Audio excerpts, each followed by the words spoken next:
السلام علیکم۔ کاشانہ بصیرت یوٹیوب چینل میں آپ کو خوش آمدید کہتے ہیں۔ یہ انتہائی مستند کتاب من لا یحضر الفقی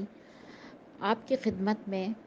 سیدہ نگہت زہرا بنت سید مسعود حسن نقوی کے ایصال ثواب کے لیے ان کے خاندان کی جانب سے بذریعہ کاشانہ بصیرت یوٹیوب چینل پیش کی جا رہی ہے۔ آپ سے گزارش ہے کہ آپ 3 دفعہ درود، 1 دفعہ الحمد، 3 دفعہ قل هو اللہ اور 3 دفعہ درود پڑھ کے 4 معصومین کو ہدیہ کریں اور اس کے وسیلے سے جو ثواب ملے وہ سیدہ نگہت زہرا بنت سید مسعود حسن رضوی کو بخش دیں۔ آپ سے گزارش ہے کہ اگر آپ نے ہمارے چینل کو سبسکرائب نہیں کیا ہے تو اس کو سبسکرائب کریں تاکہ چینل میں موجود 100 سے زائد انتہائی مستند کتب اور آنے والی مستند کتابوں سے آپ استفادہ کر سکیں۔ اگر آپ چاہتے ہیں کہ آپ بھی کسی کتاب میں اپنے کسی مرحوم کا نام شامل کروائیں یا کسی بیمار کے لیے دعا کے لیے کہیں تو آپ کومنٹ باکس میں اس کا نام چھوڑ دیں تو انشاءاللہ ہم اس کو بھی ایڈ کریں گے۔ التماس سے دعا، امید ہے کہ آپ بھی ہمارے اس کاروان کا حصہ بنیں گے۔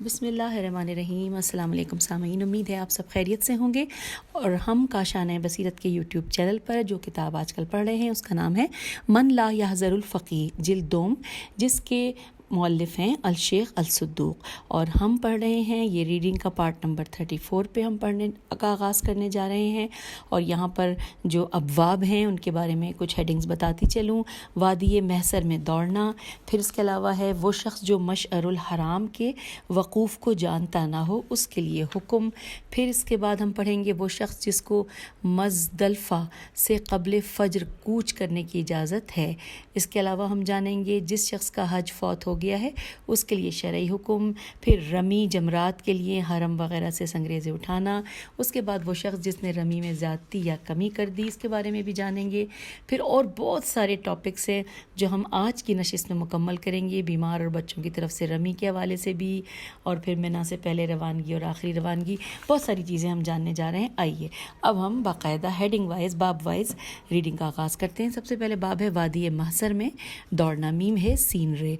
حدیث نمبر ہے 2989۔ معاویہ بن عمار نے حضرت امام جعفر صادق علیہ السلام سے روایت کی ہے کہ آپ علیہ السلام نے فرمایا کہ جب تم وادی محسر سے گزرو جو کہ جمع اور منا کے درمیان ایک بڑی وادی ہے اور منا سے قریب تر ہے تو اس میں دوڑنا تاکہ اس سے جلد گزر جاؤ، کیونکہ رسول صلی اللہ علیہ وآلہ وسلم نے اس میں اپنے ناقے کو تیز کیا تھا اور کہا تھا اے اللہ میرے عہد و میثاق کو سلامت رکھ، میری توبہ قبول فرما، میری دعا کو مستجاب کر اور اپنے بعد جس کو میں چھوڑ کر آؤں اسے بخیریت رکھ۔ اور آئیے اب اگلی حدیث پڑھتے ہیں، 2990 ہے۔ اسی ٹاپک پر محمد بن اسماعیل نے حضرت ابو الحسن علیہ السلام سے روایت کی ہے کہ آپ علیہ السلام نے فرمایا کہ وادی محسر میں، میم ہے سین رے، محسر میں تیز قدمی صرف 100 قدم تک ہے۔ اچھا، اور اب اگلی حدیث ہے 2991 نمبر ہے کہ اور ایک دوسری حدیث میں ہے کہ 100 ہاتھ تک ہے۔ پھر لکھا ہے کہ اور ایک شخص وادی محسر میں دوڑا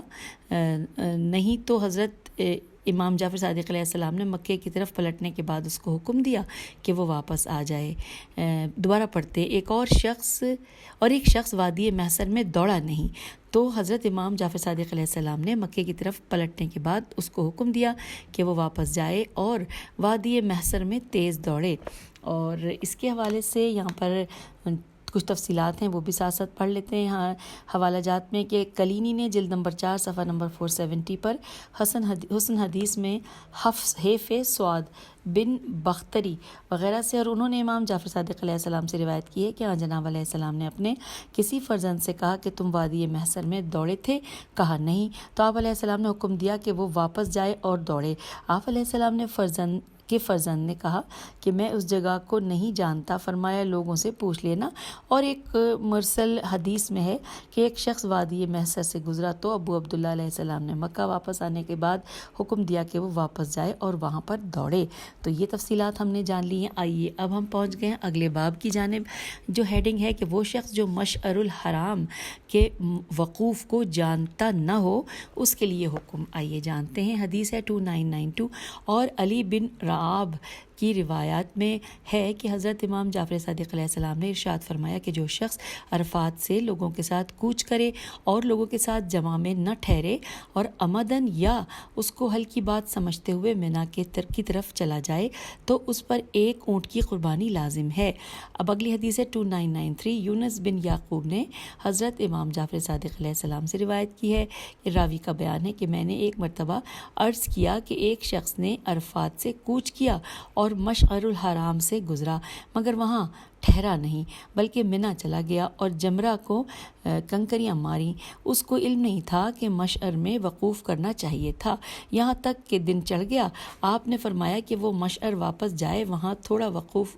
کرے اور پھر جمرہ کو کنکریاں مارے۔ اور اب اگلی حدیث ہے 2994۔ اور محمد بن حکیم نے روایت کی ہے، اس کا بیان ہے کہ ایک مرتبہ میں نے حضرت امام جعفر صادق علیہ السلام سے عرض کیا کہ ایک نابینا شخص ہے اور ایک بوڑھی عورت ہے، دونوں ایک دیہاتی جمال کے ساتھ ہوتے ہیں، جیم میم الف لام اور ہوتے ہیں، اور جب وہ لوگوں کے ساتھ عرفات سے کوچ کرتا ہے تو اور لوگوں کے ساتھ گزرتا رہتا ہے جیسا کہ وہ لوگ چلتے رہتے ہیں، مگر وہ جمع جیم میم عین اور بریکٹ میں لکھا ہے مشعر میم شین عین رے اور بریکٹ کلوز ہو گیا ہے، جمع یعنی کہ مشعر میں لوگوں کے ساتھ منزل اور وقوف نہیں کرتا بلکہ منا پہنچ جاتا ہے۔ آپ علیہ السلام نے فرمایا کہ کیا ان لوگوں نے وہاں جمع میں، وہاں بریکٹ میں لکھا ہے جمع میں، اور نماز نہیں پڑھی؟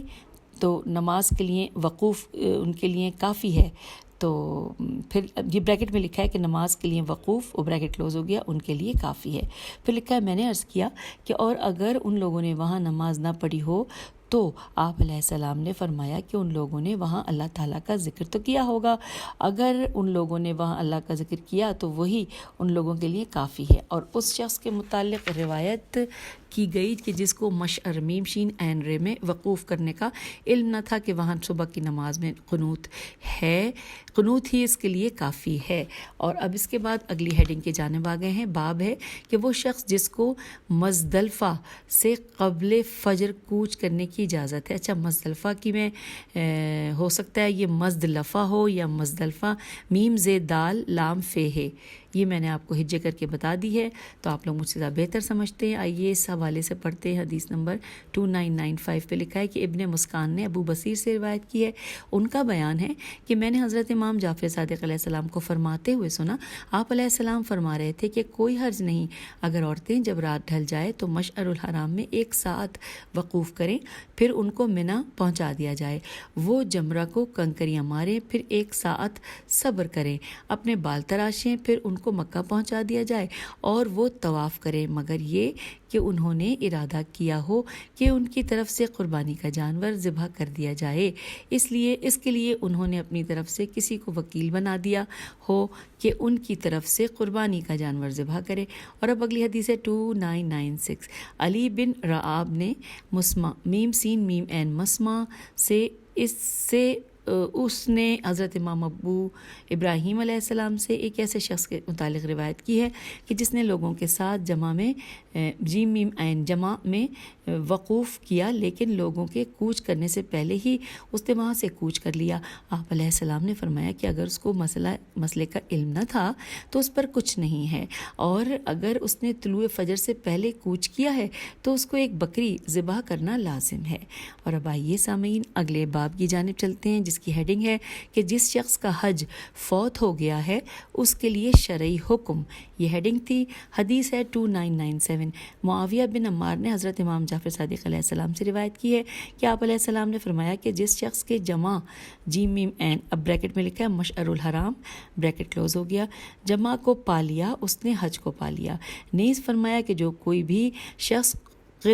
قرآن یا حج افراد، اچھا قاف رے کے نیچے زیر ہے، پھر الف نون ہے، پھر یا حج افراد یا حج تمتع کے لیے آئے اور اس کا حج فوت ہو جائے تو وہ عمرہ کر کے اپنا احرام کھول لے، مگر آئندہ سال اس پر حج لازم ہے۔ نیز ایسے شخص کے لیے جس نے مقام جمع میں امام کو پا لیا تو اس کے لیے متعلق آپ علیہ السلام نے فرمایا کہ اگر اس کا اندازہ و گمان ہے کہ وہ عرفات پہنچ جائے گا، وہاں ذرا دیر وقوف کرے گا اور قبل طلوع آفتاب جمع میں واپس آ جائے گا تو عرفات جائے، اور اگر اس کو یہ امید نہیں کہ لوگوں کے کوچ کرنے سے پہلے واپس آ جائے گا تو پھر عرفات نہ جائے، اس کا حج پورا ہے۔ اور اب اگلی حدیث ہے 2998، ابن محبوب نے داؤد رقی، رے قاف چھوٹی ہے، داؤد رقی سے روایت کی ہے۔ اس کا بیان ہے کہ ایک مرتبہ میں منی میں حضرت امام جعفر صادق علیہ السلام کے ساتھ تھا کہ ایک شخص آیا اور اس نے بیان کیا کہ کچھ لوگ حج کی غرض سے آئے تھے مگر ان کا حج فوت ہو گیا، تو آپ علیہ السلام نے فرمایا کہ لوگ اللہ سے عافیت کی دعا کرتے ہیں، میری رائے یہ ہے کہ ان میں سے ہر ایک شخص ایک بکری ذبح کرے اور احرام کھول دے، اور اگر وہ اپنے شہروں کو واپس چلے جاتے ہیں تو ان پر آئندہ سال حج لازم ہے، اور اگر وہ مکے میں ایام تشریق شین رے قاف تشریق کے گزرنے تک قیام کرتے ہیں اور اہل مکہ کے میقات پر جا کر میم یہ قاف الف تے میقات پر جا کر وہاں سے احرام باندھتے ہیں اور عمرہ بجا لاتے ہیں تو ان پر آئندہ سال حج لازم نہیں ہے۔ اور اب آئیے اگلے باب کی جانب، ہیڈنگ ہے کہ رمی جمرات کے لیے حرم وغیرہ سے سنگریزے اٹھانا، یہ اس بارے میں پڑھتے ہیں۔ حدیث ہے 2999۔ سامعین، ہم نے 2999 احادیث پڑھ لی ہیں، ماشاءاللہ، الحمدللہ، اللہ ہمیں اس کو سمجھنے کی توفیق عطا فرمائے۔ آئیے ہم اب اس چیپٹر کی جو حدیث ہے 2999 پڑھتے ہیں۔ اس میں کیا لکھا ہے کہ حنان بن صدیر سین دال یہ رے نے حضرت امام جعفر صادق علیہ السلام سے روایت کی ہے، آپ علیہ السلام نے فرمایا کہ تمہارے لیے یہ جائز ہے کہ رمی جمرات کے لیے سوائے مسجد حرام اور مسجد خیف کے پورے حدود میں سے جہاں چاہو سنگریزے اٹھا لو۔ اب آئیے اگلا باب ہے، ہیڈنگ ہے کہ وہ شخص جس نے رمی میں زیادتی یا کمی کر دی ہو، یہ ہیڈنگ ہے۔ اور اس حوالے سے جو احادیث ہیں آئیے ہم مل کر پڑھتے ہیں۔ حدیث نمبر 3000 پہ ہم پہنچ گئے ہیں۔ علی بن ابی حمزہ نے ابو بصیر سے روایت کی ہے کہ ان کا بیان ہے کہ میں نے حضرت امام جعفر صادق علیہ السلام سے عرض کیا کہ میں جمرہ کو رمی کرنے گیا تو یک بیک دیکھا کہ میرے ہاتھ میں صرف 6 سنگریزے ہیں، تو آپ علیہ السلام نے فرمایا کہ پھر اپنے قدموں کے نیچے سے ایک سنگریزہ اٹھا لو۔ اور یہاں پر حوالہ ہے، محمول ہے کہ اگر نہ جانتا ہو کہ یہ پھینکے جانے والے پتھروں میں سے ہے اور لا علمی کافی ہے تو نامعلوم کو جاننے کی ضرورت ہی نہیں ہے۔ یہ ہم نے حوالہ پڑھ لیا۔ اب اگلی حدیث ہے 3001، لکھا ہے کہ اور ایک دوسری حدیث میں ہے کہ رمی جمرہ کے لیے وہ سنگریزہ نہ لو کہ جس سے رمی کی جا چکی ہے۔ اور اس کے بعد اس کا بھی حوالہ لکھا ہے کہ کلینی نے قوی حدیث میں عبدالعلا سے اور انہوں نے امام صادق علیہ السلام سے انہی الفاظ میں روایت کی ہے۔ بظاہر توضیح مصنف کی جانب سے ہے۔ اور اب آئیے اگلی حدیث کا جس کا نمبر ہے 3002، معاویہ بن عمار نے حضرت امام جعفر صادق علیہ السلام سے روایت کی ہے ایک شخص کے متعلق کہ جس نے 21 عدد سنگریزے لیے اور تینوں جمروں کو مارا، اس میں سے ایک سنگریزہ بچ گیا، اب اسے معلوم نہیں کہ کس جمرہ پر سنگریزے مارے۔ آپ علیہ السلام نے فرمایا کہ واپس جائے اور ہر جمرے پر ایک ایک سنگریزہ مارے، اور اگر کسی شخص کے ہاتھ سے ایک سنگریزہ گر جائے اور وہ شناخت نہ کر سکے کہ کون سا سنگریزہ گرا ہے کیونکہ زمین پر بہت سے سنگریزے ہیں، تو اسے چاہیے کہ اپنے پیروں تلے سے ایک سنگریزہ اٹھائے اور اس سے مار دے۔ پھر راوی کا بیان ہے کہ میں نے عرض کیا کہ اگر میں نے ایک سنگریزہ مارا اور وہ بجائے جمرہ پر لگنے کے کسی مجمع میں جا گرا، میم جیم میم عین مجمع میں جا گرا، تو آپ علیہ السلام نے فرمایا کہ وہ اس کی جگہ دوسرا سنگریزہ پھر سے مارے، اور اگر وہ سنگریزہ کسی انسان یا کسی اونٹ سے ٹکرایا اور پھر جمرے پر گرا تو یہ تمہارے لیے کافی ہے۔ نیز آپ علیہ السلام نے ایک ایسے شخص کے متعلق کہ جس نے جمرہ کو 4 سنگریزے مارے اور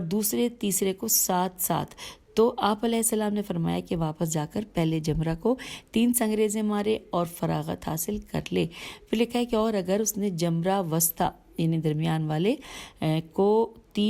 صرف 3 سنگریزے مار کر آخر والے کو 7 مارے تو پھر درمیان والے کو 7 سنگریزے مارے، اور اگر وسطی یعنی کہ درمیان والے کو 4 مارے تھے تو واپس جائے اور ان کو 3 سنگریزے اور مارے۔ راوی کا بیان ہے کہ میں نے عرض کیا کہ ایک شخص نے جمروں کو الٹی ترتیب سے سنگریزے مارے، تو آپ علیہ السلام نے فرمایا کہ اب وہ جمرہ وسطی اور جمرہ عقبہ کو سنگریزیں مارے۔ اور اب ہے حدیث نمبر 3003 نمبر۔ محمد بن مسلم نے حضرت امام جعفر صادق علیہ السلام سے روایت کی ہے، آپ علیہ السلام نے فرمایا کہ اگر کسی شخص کو کسی طرح کا خوف ہو تو کوئی حرج نہیں کہ اگر وہ شب میں جمرات کو سنگریزیں مارے اور شب ہی کو جانور کی قربانی کرے اور رات ہی کو ہی کوچ کر جائے۔ اور اب اگلی حدیث نمبر ہے 3004۔ اور معاویہ بن عمار نے آن جناب علیہ السلام سے ایک ایسی عورت کے متعلق دریافت کیا کہ جو یہ نہیں جانتی تھی کہ اس کو رمی جمرات کرنا ہے، یہاں تک کہ وہ مکہ چلی آئی اور آپ علیہ السلام نے فرمایا کہ وہ واپس جا کر جمرات کو سنگریزیں مارے جس طرح سنگریزے مارے جاتے ہیں، اور اسی طرح اگر مرد نے ایسا نہیں کیا ہے تو مرد بھی ایسا ہی کرے۔ اور اب اگلی حدیث ہے 3005 نمبر پہ۔ اور عبداللہ بن سنان نے آن جناب علیہ السلام سے ایک ایسے شخص کے متعلق روایت کی ہے کہ جو جمع یعنی کہ جیم میم این بریکٹ میں لکھا ہے مشعر الحرام سے کوچ کر کے منا پہنچا، مگر اس کو کوئی امر ایسا درپیش ہوا کہ جمرہ کو سنگریزیں نہیں مار سکا اور آفتاب غروب ہو گیا۔ آپ علیہ السلام نے فرمایا کہ جب صبح ہو جائے تو 2 مرتبہ سنگریزیں مارے، ایک بہت تڑکے جو گزشتہ دن کے بدلے ہے اور دوسری زوال آفتاب کے وقت۔ اور اب ہم پہنچ گئے ہیں جس باب کے پاس، وہ ہے باب، اس کی ہیڈنگ ہے کہ وہ لوگ جنہیں شب کے وقت رمی کی آزادی ہے۔ اس بارے میں حدیث یہاں پر ہے نمبر 3006، لکھا ہے وہی واو ہے یہ بن حفص نے ابو بصیر سے روایت کی ہے۔ اس کا بیان ہے کہ میں نے حضرت امام جعفر صادق علیہ السلام سے دریافت کیا کہ وہ کون سے لوگ ہیں جن کے لیے مناسب ہے کہ شب کو رمی کریں، تو آپ علیہ السلام نے فرمایا کہ وہ عورت جس کو کسی نے نکاح کا پیغام دیا ہو، اور وہ مملوک جس کو اپنے معاملے میں کوئی اختیار نہ ہو، اور وہ شخص کہ جس کو کسی امر کا خوف ہو، اور مقروض اور ایسا مریض جو رمی نہ کر سکتا ہو تو اس کو اٹھا کر جمرات کے پاس لایا جائے گا، اور اگر وہ رمی کی قدرت رکھتا ہو تو رمی کرے، ورنہ اس کی موجودگی میں تم اس کی طرف سے رمی کرو۔ یہ ہم نے پڑھ لیا باب، اور اب اگلا باب ہے بیمار اور بچوں کی طرف سے رمی۔ ہیڈنگ ہے 3007 نمبر، ہیڈنگ نہیں سوری، جو حدیث کا نمبر ہے وہ 3007۔ معاویہ بن عمار اور عبد الرحمن بن حجاج نے حضرت امام جعفر صادق علیہ السلام سے روایت کی ہے، آپ علیہ السلام نے فرمایا کہ عضو شکستہ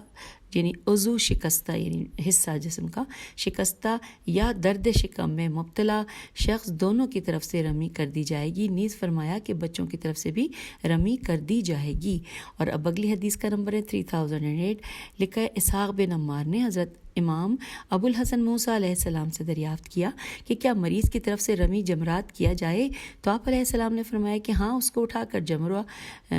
جمرہ کے پاس پہنچایا جائے اور اس کی طرف سے رمی کر دی جائے۔ میں نے عرض کیا کہ وہ لے جانے کے لائق بھی نہیں ہے، تو آپ علیہ السلام نے فرمایا کہ پھر اس کو گھر پر چھوڑ دیا جائے اور اس کی طرف سے رمی کر دی جائے۔ اور اب اگلی ہیڈنگ ہے باب ہے وہ شخص جس نے منا کی راتیں مکے میں بسر کی۔ آئیے اس حوالے سے کیا ائمہ علیہ السلام کی احادیث ہیں۔ حدیث نمبر 3009، ابن مسکان نے جعفر بن ناجیہ سے اور انہوں نے حضرت امام جعفر صادق علیہ السلام سے روایت کی ہے۔ راوی کا بیان ہے کہ میں نے جناب علیہ السلام سے ایک ایسے شخص کے متعلق دریافت کیا کہ جس نے منا کی راتیں مکے میں بسر کی، تو آپ علیہ السلام نے فرمایا کہ وہ 3 گوسفند ذبح کرے گا۔ اور اب اگلی حدیث ہے 3010 نمبر ہے کہ معاویہ بن عمار نے جناب علیہ السلام سے ایک ایسے شخص کے متعلق دریافت کیا کہ جو خانہ کعبہ کی زیارت کو آیا اور مسلسل طواف اور اس کی دعا اور سعی اور اس کی دعا میں مشغول رہا یہاں تک کہ صبح ہو گئی۔ آپ علیہ السلام نے فرمایا اس پر کوئی کفارہ نہیں، وہ اللہ تعالیٰ کی اطاعت میں مشغول رہا ہے۔ اور اب اگلی حدیث ہے 3011 نمبر پہ کہ جمیل بن دراج نے انہی جناب علیہ السلام سے روایت کی ہے کہ آپ علیہ السلام نے فرمایا کہ اگر تم منا سے غروب آفتاب سے قبل نکلو تو اور کہیں صبح نہ کرو، وہیں منا میں صبح کرو۔ اور اب اگلی حدیث ہے 3012 نمبر ہے، جعفر بن ناجیہ نے جناب علیہ السلام سے روایت کی ہے کہ آپ علیہ السلام نے فرمایا اگر کوئی شخص منا سے اول شب میں نکلے تو نصف شب سے پہلے منا میں آ جائے، اور اگر نصف شب کے بعد نکلے تو اگر وہ منا میں صبح نہ کرے تو کوئی حرج نہیں۔ اور اب اگلی حدیث ہے 3013 نمبر ہے اس کا، حضرت امام جعفر صادق علیہ السلام نے اہل مکہ کے متعلق فرمایا کہ جب تم منا سے خانہ کعبہ کی زیارت کے لیے آؤ تو پہلے اپنے گھروں میں نہ جاؤ۔ اور اب اگلی حدیث ہے 3014 نمبر ہے۔ ابن ابی عمیر نے حشام بن حکم سے، انہوں نے حضرت امام جعفر صادق علیہ السلام سے روایت کی ہے کہ آپ علیہ السلام نے فرمایا کہ اگر کوئی حاجی منا سے خانہ کعبہ کی زیارت کو آئے اور پھر مکے سے نکل جائے اور مکے کی تمام آبادی سے آگے بڑھ کر سو جائے یہاں تک کہ صبح ہو جائے تو اس پر کوئی کفارہ نہیں۔ اور اب اگلا باب ہے، ہیڈنگ ہے زیارت کعبہ کے بعد پھر منا سے طواف کے لیے مکہ آنا۔ آئیے اس بارے میں دیکھتے ہیں۔ حدیث ہے 3015، جمیل نے حضرت امام جعفر صادق علیہ السلام سے روایت کی ہے، آپ علیہ السلام نے فرمایا کہ کوئی حرج نہیں اگر کوئی شخص ایام منا میں مکہ آئے اور خانہ کعبہ کا طواف کرے مگر یہاں شب نہ بسر کرے۔ اور اب اگلی حدیث ہے 3016 کے، اور لیس مرادی نے جناب علیہ السلام سے ایک ایسے شخص کے متعلق دریافت کیا کہ جو زیارت خانہ کعبہ سے فارغ ہونے کے بعد ایام منا میں مکہ آ کر مستحبی طواف کرے، تو آپ علیہ السلام نے فرمایا کہ لیکن میرے نزدیک اس کا منا میں مقیم رہنا ہی زیادہ بہتر اور پسندیدہ ہے۔ پھر اب اگلا باب ہے، اس ہیڈنگ ہے منا سے پہلی روانگی اور آخری روانگی۔ آئیے اس بارے میں جانتے ہیں۔ ایک چند احادیث لکھا ہے 3017 نمبر کی حدیث ہے کہ معاویہ بن عمار نے حضرت امام جعفر صادق علیہ السلام سے روایت کی ہے کہ اگر تمہارا ارادہ ہو کہ منا سے 2 دن میں نکل جاؤ گے تو تمہیں زوال آفتاب سے قبل نہیں نکلنا چاہیے، اور اگر تم نے آخر ایام تشریق تک نکلنے میں تاخیر کی اور یہ آخری نکلنا ہے تو تمہارے لیے کوئی حرج نہیں، قبل زوال یا بعد زوال رمی کرو اور نکل جاؤ۔ اور اب اگلی حدیث ہے 3018 نمبر ہے، راوی مذکور کا بیان ہے کہ میں نے جناب علیہ السلام کو قول خدا، اور یہ جو قول خدا ہے یہ سورہ بقرہ کی آیت نمبر 203 ہے۔ یہ ترجمہ پڑھتے ہیں کہ پھر جو شخص جلدی کر کے 2 ہی دن میں منا سے چل پڑا تو اس پر کوئی گناہ نہیں، اور جو شخص ٹھہرا رہا تو اس پر بھی گناہ نہیں، یہ رعایت اس کے لیے ہے کہ جو پرہیزگار ہو۔ اس قول کے بارے میں، قول خدا کے بارے متعلق جب دریافت کیا تو ارشاد فرماتے ہیں ہوئے سنا کہ جب تک اہل منا آخری کوچ نہ کریں شکار سے پرہیز کیا جائے۔ بس اب یہاں پہ مکمل ہوئی۔ پھر اگلی حدیث ہے اسی ٹاپک پہ 3019 نمبر ہے، اور ابن محبوب کی روایت میں ہے جو انہوں نے ابو جعفر سے، انہوں نے سلام بن مستنیر سے، اور انہوں نے حضرت امام محمد باقر علیہ السلام سے کی ہے کہ آپ علیہ السلام نے فرمایا کہ رفس و فسوق، رے فے سے واو رفس و فے سین واو قاف، فسوق و جدال جیم دال الف لام، رفس و فسوق و جدال سے اور ہر اس چیز سے پرہیز کرو جس کو اللہ تعالیٰ نے حالت احرام میں حرام قرار دیا ہے۔ اور اب اگلی حدیث کا نمبر ہے 3020 یعنی 3020 لکھا ہے، اور علی بن عطیہ کی روایت میں ہے کہ جو انہوں نے اپنے والد سے، اور انہوں نے حضرت امام محمد باقر علیہ السلام سے کی ہے کہ جناب علیہ السلام نے فرمایا کہ لمن اتقا کا مطلب یہ ہے کہ جو اللہ سے ڈرے، لمن اتقی میرے خیال ہے یہ ہے کہ زیر زبر پیش کچھ نہیں لکھا۔ اب اگلی حدیث کا نمبر ہے 3021، روایت کی گئی ہے کہ وہ اپنے گناہوں سے اس طرح نکل جائے گا جیسے آج ہی اپنی ماں کے پیٹ سے پیدا ہوا ہو۔ پھر اگلی حدیث ہے 3022 کے، اور روایت کی گئی ہے کہ جو شخص اللہ سے عہد کو پورا کرے گا اللہ اس سے اپنا عہد پورا کرے گا۔ اور اب اگلی حدیث ہے 3023 نمبر پہ کی روایت کی ہے، سلیمان بن داؤد منقری، میم نون قاف رے چھوٹی منقری نے، سفیان بن عینہ عین یہ نون ہے سے، انہوں نے حضرت امام جعفر صادق علیہ السلام سے قول خدا، جو قول خدا کے متعلق ارشاد فرمایا کہ اس کا مطلب، اچھا یہاں پہ نا ترجمہ بھی نہیں لکھا ہوا اور قول کی کس صورت کا ہے اور کون سی آیت ہے وہ بھی نہیں لکھا ہوا، لیکن ہم پڑھنے کی کوشش کرتے ہیں۔ لکھا ہے فمن تعجل فی یومین فلا سم علیہ کے متعلق آپ علیہ السلام نے ارشاد فرمایا کہ اس کا مطلب یہ ہے کہ جو شخص مر جائے اس پر کوئی گناہ نہیں رہے گا، اور جس شخص کو موت تاخیر سے آئے اس پر بھی کوئی گناہ باقی نہیں رہے گا بشرطے کہ وہ گناہان کبیرہ سے بچتا رہے۔ اور اب اگلی حدیث ہے 3024 نمبر ہے کہ اور ابو بصیر نے جناب علیہ السلام سے ایک ایسے شخص کے متعلق دریافت کیا کہ جو نفر اول یعنی پہلے کوچ میں روانہ ہو رہا ہے، اور آپ علیہ السلام نے فرمایا کہ اس کو چاہیے کہ وہ آفتاب کے زوال اور اس کے زرد ہونے کے درمیان روانہ ہو جائے، اور اگر وہ غروب آفتاب تک نہیں روانہ ہو تو روانہ نہ ہو اور منا میں شب بسر کرے، اور جب صبح ہو اور آفتاب طلوع ہو جائے تو جب چاہے روانہ ہو۔ اور اب ہم پڑھتے ہیں اگلی حدیث کہ جس کا نمبر ہے 3025۔ لکھا ہے کہ اور حلبی سے روایت ہے کہ جناب علیہ السلام سے ایک ایسے شخص کے متعلق دریافت کیا گیا کہ جو نفر اول نفر اول میں زوال آفتاب سے پہلے منا سے روانہ ہو رہا ہے. تو آپ علیہ السلام نے فرمایا کہ نہیں، ایسا نہ کرے، لیکن اگر وہ چاہے تو اپنا سامان بھیج دے اور خود جب تک زوال آفتاب نہ ہو منا سے نہ نکلے. اور ایک روایت میں ہے کہ جو شخص ایسا کرے وہ آیت من تعجل فی یومین کے ذیل میں آتا ہے. اور اب اگلی حدیث کا نمبر ہے 3026 مطلب یہ ہوا. اور ہم اس کے میں پڑھتے ہیں، اس میں لکھا ہے کہ اور معاویہ بن عمار نے جناب علیہ السلام سے روایت کی ہے کہ آپ علیہ السلام نے فرمایا کہ جو 2 دن میں تعجیل تے عین جیم یہ لام کر کے نکلے وہ شکار سے پرہیز کرے جب تک کہ تیسرا دن ختم نہ ہو جائے. اور اب اگلی حدیث 3027 نمبر ہے. جمیل بن دراج نے جناب علیہ السلام سے روایت کی ہے کہ آپ علیہ السلام نے فرمایا کہ کوئی حرج نہیں جو شخص نفر اول میں منا سے نکلے اور پھر مکے میں قیام کرے. اور میرے پدر بزرگوار فرمایا کرتے تھے کہ جو چاہے وہ رمی جمرات دن چڑھے میں کرے پھر منا سے کوچ کرے. میں نے عرض کیا کہ رمی جمرات کس وقت کر سکتا ہے؟ آپ علیہ السلام نے فرمایا کہ دن چڑھنے کے بعد سے لے کر غروب آفتاب تک، اور جس نے کوئی شکار کیا ہے اس کے لیے جائز نہیں کہ نفر اول میں منا سے کوچ کرے. اور اب اگلی حدیث کا نمبر ہے 3028. لکھا ہے کہ اور حضرت امام جعفر صادق علیہ السلام سے قول خدا. اب یہاں پہ جو قول خدا ہے اس کا بھی نہ صورت کا نام لکھا ہے اور نہ آیت کا نام لکھا ہے اور نہ ترجمہ ہے. تو ہم کوشش کرتے ہیں، اور نہ زیر زبر پیش ہیں، ہم پھر بھی کوشش کرتے ہیں. فمن تعجل فی یومین فلا اسم علیہ ومن تاخر فلا اسم علیہ کے متعلق دریافت کیا گیا. تو آپ علیہ السلام نے فرمایا کہ اس کا مطلب یہ نہیں کہ جو چاہے یہ کرے اور جو چاہے وہ کرے، بلکہ اس کا مطلب یہ ہے کہ وہ منا سے چلے گا تو اس کے سارے گناہ بخشے ہوئے ہوں گے اور اب اس پر کوئی گناہ اور کوئی عصیان نہ ہوگا. اور اگلا باب ہے، اس کی ہجے کرتے ہیں. لکھا ہے حسبہ میں نزول ہے سواد بے ہے. یہ اس میں حدیث نمبر ہے 3029 کے ابان نے ابی مریم سے، اور انہوں نے حضرت امام جعفر صادق علیہ السلام سے روایت کی ہے کہ جناب علیہ السلام نے حسبہ، اور بریکٹ میں لکھا ہے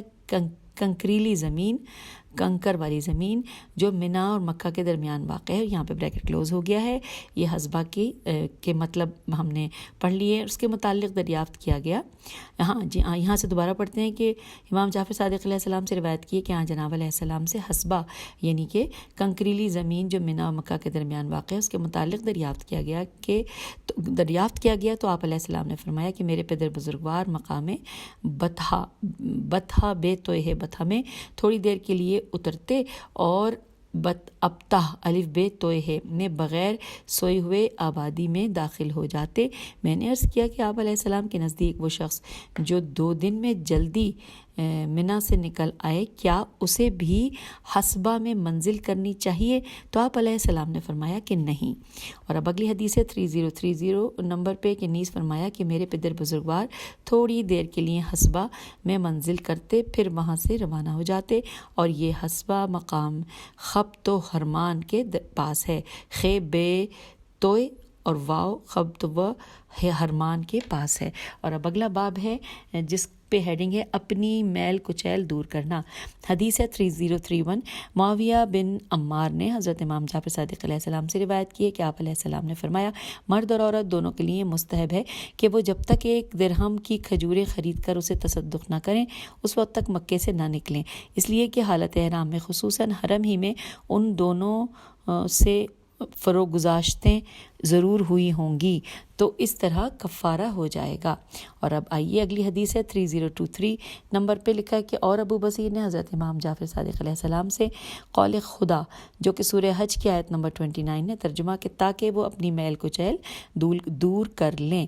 اس کے متعلق جب فرمان کے متعلق دریافت کیا گیا تو آپ علیہ السلام نے فرمایا کہ بات یہ ہے کہ حالت احرام میں آدمی سے کچھ نہ کچھ فروگزاشت ہو جاتی ہیں، اور جب مکہ آتا ہے اور خانہ کعبہ کا طواف کرتا ہے اور اچھی باتیں کرتا ہے تو یہ وہ ساری فروگزاشتوں کا کفارہ ہو جاتا ہے جو اس سے سرزد ہوئی ہیں. تو اب اگلی حدیث ہے 3033. لکھا ہے زریح محاربی زال رے یہ ہے زریح میم ہے الف رے بے چھوٹی ہے زریح محاربی نے حضرت امام جعفر صادق علیہ السلام سے قول خدا کے متعلق روایت کی ہے. ابھی جو قول خدا ہے اس میں ترجمہ بھی نہیں ہے، چھوٹی سی لائنیں لکھا ہے سما لقزو لقزو نفسہم، نفسہم جو ہے نون فے سے ہے، میم ہے، اس کے متعلق روایت کی ہے کہ آپ علیہ السلام نے فرمایا کہ کہ اب یہاں پہ تفس ہے، تیفے سے یعنی میل کچیل دور کرنے سے مراد امام سے ملاقات ہے۔ یہ میں نے پڑھ دیا سارا۔ اب آئیے ہم اسی ٹاپک پہ یعنی اپنی میل کچیل دور کرنا کے متعلق جو ہم پڑھ رہے ہیں، اس میں اگلی حدیث ہے 3034، لکھا ہے ربی ریب این چھوٹی ہے، ربی نے محمد بن مسلم سے اور انہوں نے حضرت امام محمد باقر علیہ السلام سے ثم لیقضوا ان اطفسہم کے متعلق روایت کی ہے کہ اس سے مراد مونچھ کے بال اور ناخن تراشنا ہے۔ اور اب اگلی حدیث ہے 3035، لکھا ہے اور نظر کی روایت ہے، نون زوادرے کی روایت میں ہے کہ جو اس نے عبداللہ بن سنان سے اور انہوں نے حضرت امام جعفر صادق علیہ السلام سے کی ہے کہ آپ علیہ السلام نے فرمایا کہ سقف سے فے سے سفس سے مراد انسان کی جلد پر جو بال ہیں انہیں مونڈنا ہے۔ اور اب اگلی حدیث ہے 3036 نمبر پہ کہ اور زرارہ نے جمران سے، ہمران لکھا ہے یہاں پہ ہمران سے، اور انہوں نے حضرت امام باقر علیہ السلام سے روایت کی ہے کہ سفس سے فے سے، سفس سے مراد ناخن تراشنا، میل کچیل دور کرنا اور احرام کھولنا ہے۔ اور اب اگلی حدیث ہے 3038 نمبر پہ کہ عبداللہ بن سنان سے روایت ہے کہ اس کا بیان ہے کہ ایک مرتبہ حضرت امام جعفر صادق علیہ السلام کی خدمت میں حاضر ہوا اور عرض کیا کہ مولا میں آپ علیہ السلام کی پر قربان، قول خدا ثم لیقضوا یہ تفسہم کے کیا معنی ہیں؟ تو آپ علیہ السلام نے فرمایا کہ مونچھ کے بال تراشنا اور ناخن کاٹنا اور اسی کے مثل اور چیزیں کاٹنا۔ راوی کا بیان ہے کہ میں نے عرض کیا کہ مگر زری زال رے یہ ہے، زری نے تو آپ علیہ السلام ہی سے یہ روایت بیان کی ہے کہ آپ نے فرمایا کہ ثم لیقضوا تفسہم سے ملاقات امام مراد ہے اور لیو فوا تزرہم سے مراد مناسک حج ہیں۔ تو آپ علیہ السلام نے فرمایا کہ زری نے سچ کہا اور میں نے بھی سچ کہا کہ قرآن کے ایک ظاہری معنی ہوتے ہیں اور ایک باطنی، اور زری جیسی بات کا متحمل کون ہو سکتا ہے؟ پھر ساتھ لکھا ہے کہ اور ارشاد باری تعالیٰ اور اللہ تعالیٰ کا قول ہے کہ سورہ حج کی آیت نمبر 29 ترجمہ کہ اور لوگ بیت العتیق کا طواف کریں، یہاں پہ بریکٹ کلوز ہو گیا ہے، اور پھر لکھا ہے کہ تو اس کے متعلق روایت کی گئی ہے کہ اس سے مراد طواف النساء ہے۔ اور اب آگے چلتے ہیں، لکھا ہے اس کتاب کے مصنف علیہ رحمہ فرماتے ہیں کہ یہ تمام حدیثیں ایک دوسرے کے موافق ہیں، مخالف نہیں ہیں، اور سفس سے فے سے کے معنی میں یہ جتنی احادیث وارد ہوئی ہیں میں نے وہ کتاب تفسیر منزل فی الحج میں پیش کر دی ہیں۔ اور اب آئیے اگلا باب بڑھتے ہیں، یوم نہر، نون ہیر نہر یعنی بریکٹ میں لکھا ہے قربانی کا دن۔ حدیث نمبر ہے 3039، عمار بن موسیٰ صاباتی نے حضرت امام جعفر صادق علیہ السلام سے روایت کی ہے۔ راوی کا بیان ہے کہ میں جناب علیہ السلام سے منی میں قربانی کے متعلق دریافت میں نے کیا تو آپ علیہ السلام نے فرمایا کہ 4 دن بریکٹ میں لکھا ہے پوچھا گیا، اور تمام دوسرے شہروں میں فرمایا کہ 3 دن، نیز فرمایا کہ اگر کوئی یوم اضحیٰ کے 2 دن بعد اپنے اہل و عیال میں آئے تو تیسرے دن قربانی کرے، یعنی جس دن وہ آیا ہے۔ سامعین اس حدیث کو دوبارہ پڑھتے ہیں 3039، مجھے لگتا ہے شاید میں نے پڑھنے میں کوئی غلطی کی ہو، آئیے لفظ بلفظ دوبارہ دہراتے۔ عمار بن موسیٰ صاباتی نے حضرت امام جعفر صادق علیہ السلام سے روایت کی ہے۔ راوی کا بیان ہے کہ میں جناب علیہ السلام سے منی میں قربانی کے متعلق دریافت کیا، میں نے ہونا چاہیے تھا یہاں، دریافت کیا تو آپ نے فرمایا 4 دن، پوچھا گیا کہ اور تمام شہروں میں، فرمایا 3 دن، نیز فرمایا کہ اگر کوئی شخص یوم اضحیٰ کے 2 دن بعد اپنے اہل و عیال میں آئے تو تیسرے دن قربانی کرے، یعنی جس دن وہ آیا ہے۔ اور آئیے اب اگلی حدیث پڑھتے ہیں 3040، لکھا ہے کلیب اسدی، کاف لام یہ بے، کلیب اسدی نے حضرت امام جعفر صادق علیہ السلام سے روایت کی ہے۔ اس کا بیان ہے کہ ایک مرتبہ میں نے جناب علیہ السلام سے نہر کے متعلق دریافت کیا تو فرمایا کہ منی میں 3 دن اور دیگر شہروں میں 1 دن۔ اس کتاب کے مصنف علیہ رحمہ فرماتے ہیں کہ مندرجہ بالا حدیثیں ایک دوسرے کے موافق ہیں، مخالف نہیں ہیں، اور یہ اس لیے کہ عمار کی روایت تنہا قربانی کے لیے ہے اور کلیب کی روایت تنہا روزے کے لیے ہے اور اس کی تصدیق ذیل کی حدیث سے ہوتی ہے۔ آئیے اگلی حدیث پڑھتے ہیں جس کا ذکر ہے 3041، لکھا ہے جو سیف بن امیرہ نے منصور بن حازم سے، انہوں نے حضرت امام جعفر صادق علیہ السلام سے کی ہے۔ راوی کا بیان ہے کہ میں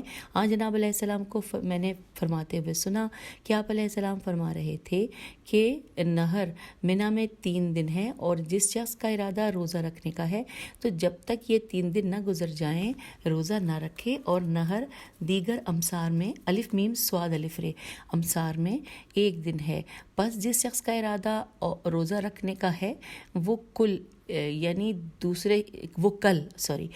دوسرے ہی دن سے روزہ رکھ لے۔ اور آئیے اب اگلی حدیث ہے اسی ٹاپک پہ 3042، لکھا ہے کہ اور روایت کی گئی ہے کہ قربانی کے 3 دن ہیں مگر افضل پہلا دن ہے۔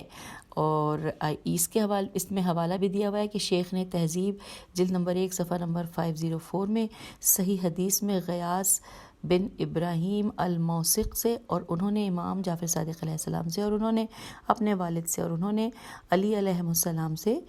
روایت کی ہے۔ یہ ہم نے حوالہ بھی پڑھ لیا۔ اور اب آئیے اگلا باب ہے جس کی ہیڈنگ ہے حج اکبر اور حج اصغر۔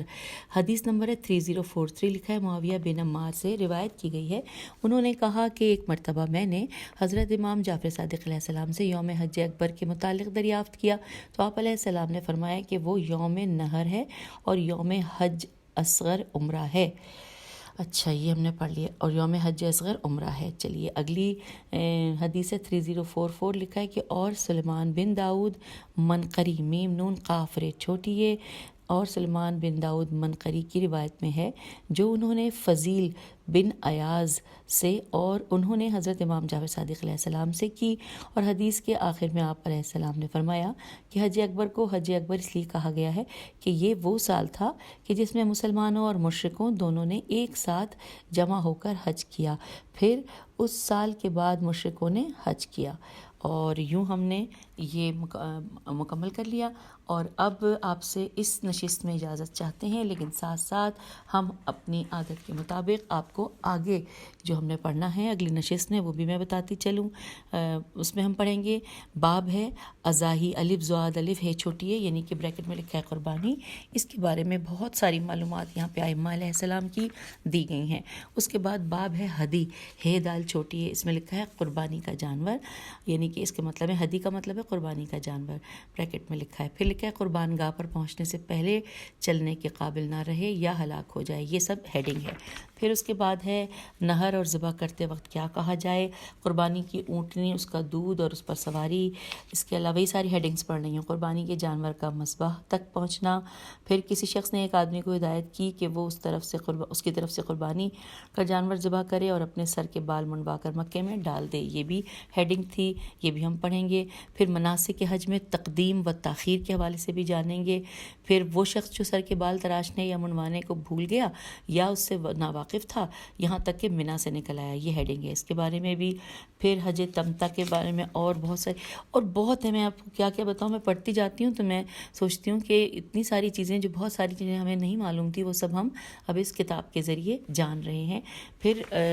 اس کے بعد اور ابھی بہت کچھ ہے حج کے بارے میں، نادر احادیث بھی ہیں، قربانی کا جانور بھیج دے، خود اپنے اہل و عیال میں مقیم رہے ایک آدمی اگر ایسا چاہے، اور بہت کچھ۔ چلیے یہ سب کچھ انشاءاللہ ہم اگلی نشست میں بیٹھ کر پڑھتے ہیں، تب تک کے لیے اجازت دیجیے، خدا حافظ، فی امان اللہ۔